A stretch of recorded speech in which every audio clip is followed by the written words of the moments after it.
दोस्तों कई बार मार्केट आपको बोर कर देता होगा कि मार्केट तो कहीं जा ही नहीं रहा। न ऊपर जा रहा है, न गिर रहा है और न पोर्टफोलियो हिल रहा है।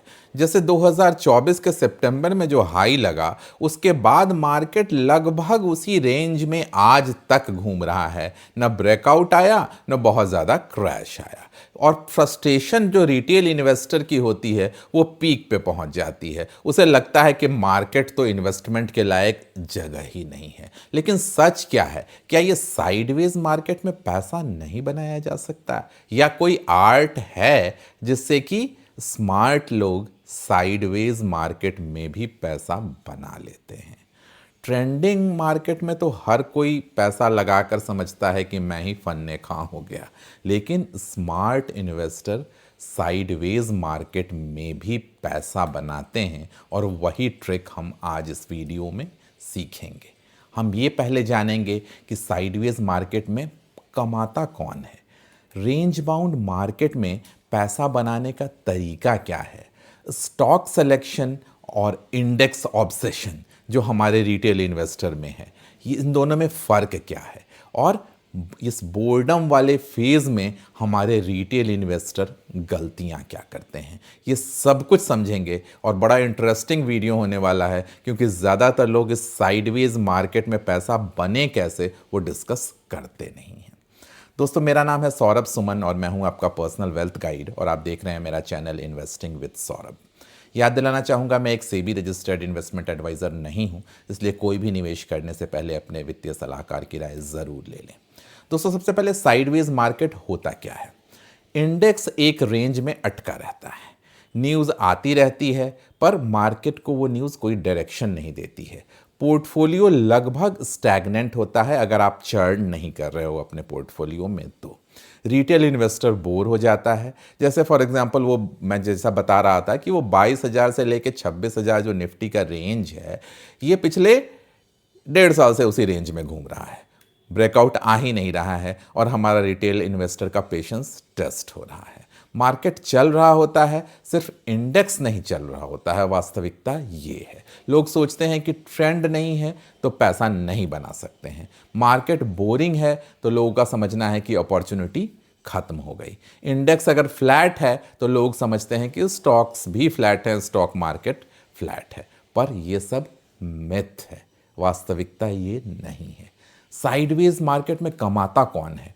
जो हमारा पेशेंस के साथ इन्वेस्ट करने वाला व्यक्ति है वो सबसे ज़्यादा पैसा कमाता है। वैसे लोग जो जल्दी एक्साइटमेंट नहीं ढूंढते हैं, राइट एंट्री का वेट करते हैं, अपने एसआईपी को कंटिन्यू करते हैं, ये लोग डिस्काउंट पर एक्यूमुलेशन करते हैं। और दूसरा जो कमाने वाला व्यक्ति है वो है हमारा स्विंग ट्रेडर। स्विंग ट्रेडर वो है जो कि रेंज समझता है कि मार्केट इसी रेंज में घूम रहा है और बार बार उस रेंज के बॉटम पे वो बाई करेगा और उस रेंज के टॉप पर सेल करेगा और फिर इसी प्रोसेस को वो रिपीट करेगा।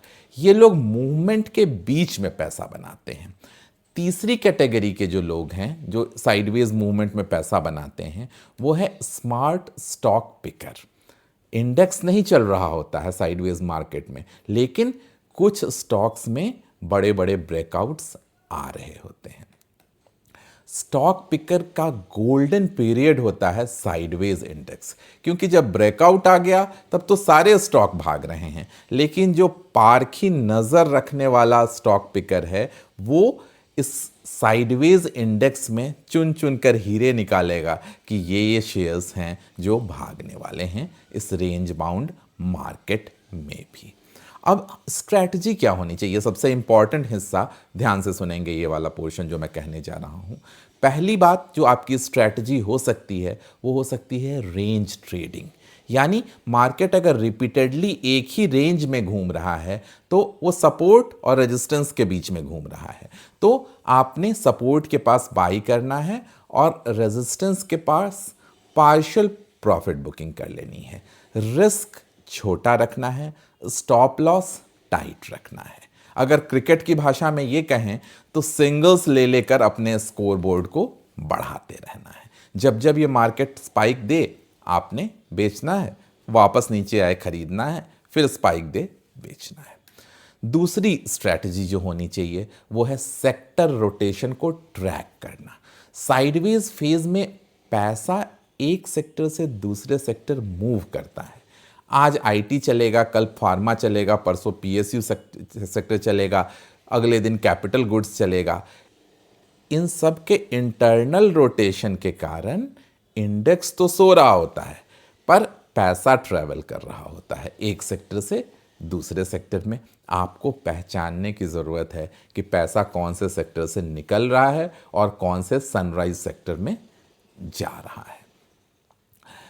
तीसरी स्ट्रैटेजी, एक्यूमुलेशन फेज इन्वेस्टिंग, यानी साइडवेज मार्केट स्मार्ट इन्वेस्टर का सबसे बड़ा एक्यूमुलेशन जोन होता है।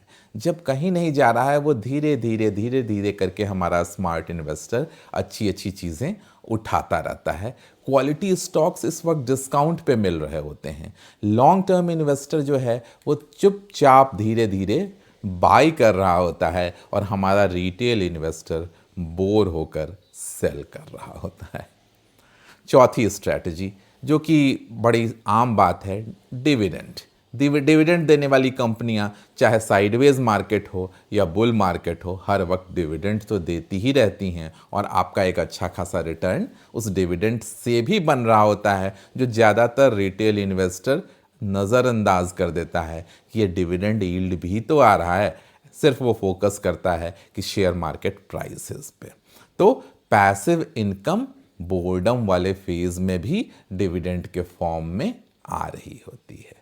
अगर आपको लग रहा है कि मार्केट मूव नहीं कर रहा है, पैसा बन ही नहीं सकता ऐसे केसेस में, तो नेक्स्ट सेक्शन जो मैं आगे कहने वाला हूं वो आपकी इन्वेस्टिंग अप्रोच को पूरी तरह बदल सकता है। साइडवेज मार्केट में जो इन्वेस्टर है वो सबसे बड़ी गलतियां क्या कर बैठता है, ध्यान रखें, ये गलतियां नुकसान ऐसा देती हैं कि फिर पोर्टफोलियो पूरी तरह क्रश हो जाता है। पहली बात, वो साइडवेज मार्केट में एक्साइट होकर ओवर ट्रेडिंग करने लगता है। बोर्डम को दूर करने के लिए रैंडम ट्रेड्स, कुछ भी उठाकर ट्रेडिंग कर ली। रिजल्ट्स, ब्रोकरेजेस और लॉसेस, यही दो होते हैं, फायदा कभी नहीं। ब्रेकआउट का फोमो, उसे बार बार लगेगा कि छोटे छोटे स्पाइक्स आए और कहीं ये ब्रेकआउट छूट न जाए, और इस फेक ब्रेकआउट के इंप्रेशन में वो एंट्री कर जाता है और रेंज के बीच में फंस जाता है। पोर्टफोलियो शफल करने का एडिक्शन हमारे रिटेल को बहुत होता है। वो हर रोज अपना पोर्टफोलियो देखेगा, कहेगा हमारे पोर्टफोलियो में जो शेयर हैं वो तो बढ़ ही नहीं रहे हैं और वो दूसरा बढ़ा जा रहा है, इसको बेचकर उसमें घुसेगा, फिर वो स्टैग्नेंट हो जाएगा, वो तीसरे में घुसेगा और इससे फायदा नहीं, बस एंग्जाइटी मिलेगी उसे।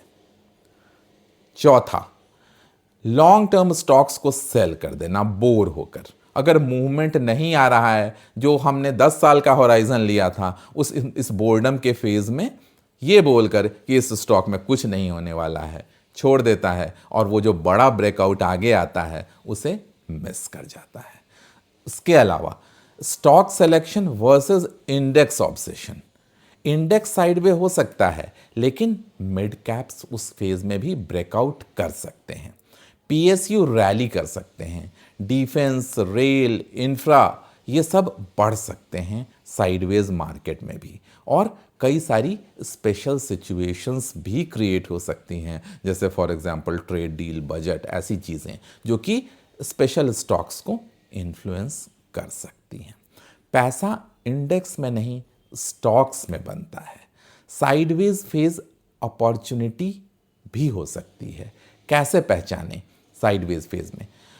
पहला, आपको नज़र रखना है स्टॉक्स की वॉल्यूम ब्रेकआउट पे, उनकी अर्निंग ग्रोथ स्टोरीज पे, किसी खास सेक्टर के टेल विंड पे, रिलेटिव स्ट्रेंथ वर्सेस इंडेक्स, किसी खास सेक्टर में कौन कौन से स्ट्रेंथ हैं, और कंसोलिडेशन ब्रेकआउट्स पे। स्ट्रॉन्ग स्टॉक्स जो हैं वो साइडवेज मार्केट में भी स्ट्रॉन्ग रहते हैं। साइकोलॉजिकल एज जो है वो है कि बोर मार्केट आपका मेंटल टेस्ट लेता है, इतना बोर कर देगा कि आप अंत में उसे छोड़ दोगे। आपका पेशेंस टेस्ट करता है, आपका डिसिप्लिन टेस्ट करता है, आपका कन्विक्शन टेस्ट करता है, आपका इमोशनल कंट्रोल टेस्ट करता है। मार्केट पैसा उनको देता है जो वेट कर सकते हैं, जो इस बोरियत को झेल सकते हैं। ट्रेंडिंग मार्केट में सब पैसा बनाते हुए दिखेंगे, लेकिन साइडवेज मार्केट में स्मार्ट ट्रेडर रोटेट कर करके पैसा बनाते हैं, इन्वेस्टर्स एक्यूमुलेट करते हैं, स्टॉक पिकर्स आउट परफॉर्म करते हैं और इम्पेशेंट जो लोग हैं वो एग्जिट कर देते हैं। और जब ब्रेकआउट आता है तो पैसा उन्हीं प्रिपेयर्ड लोगों की जेब में चला जाता है, इन इम्पेशेंट लोगों की जेब से निकल कर। मार्केट अगर रुक गया है इसका मतलब अपॉर्चुनिटी रुक गई है, ऐसा बिल्कुल नहीं है। शोर कम है पर पैसा बनाने की आवाज़ और साफ आने लगी है। बस आपको सुनना सीखना है कि हम कैसे स्ट्रेटजाइज कर सकें इस साइडवेज मार्केट में अपने पोर्टफोलियो को एक प्रॉफिट मेकिंग वेल्थ बिजनेस बनाने की। उम्मीद है दोस्तों समझ आया होगा ये साइडवेज मार्केट का ट्रिक। जल्दी ही मिलते हैं ऐसे ही किसी नए वीडियो में। तब तक सौरभ सुमन साइनिंग ऑफ।